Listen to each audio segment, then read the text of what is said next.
আজকে আমি মালয়েশিয়ান একটা চা ট্রাই করব। এই যে এটা হলো মেলোসা মঙ্গোলিয়ান সল্ট টি। এটা হলো একটা প্রিমিক্স টি। আর এই চাটা আমাকে আমার একজন নাগা ফ্রেন্ড দিয়েছে। তো এখন চাটা বানাবো, তার জন্য একটা কাপ নিয়ে নিলাম। এবার কাপের মধ্যে এই মিক্সচারটা ঢেলে নিতে হবে। প্রথমে এই এক প্যাকেট দিয়ে শুধু এক কাপই চা তৈরি হবে। এবার আমি এই কাপে ফুটানো গরম জল দেব। বিসমিল্লাহ। ওকে, দ্যাটস ইট। এবার মিক্স করে নেব।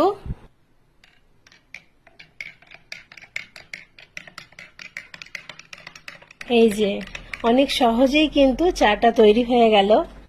যারা বারবার চা খেতে পছন্দ করেন, মানে টি লাভারদের জন্য কিন্তু এটা বেস্ট। তো চাটা নিয়ে আমি এখন বাইরে বাগানে চলে এসেছি, এরকম বিকাল বেলায়।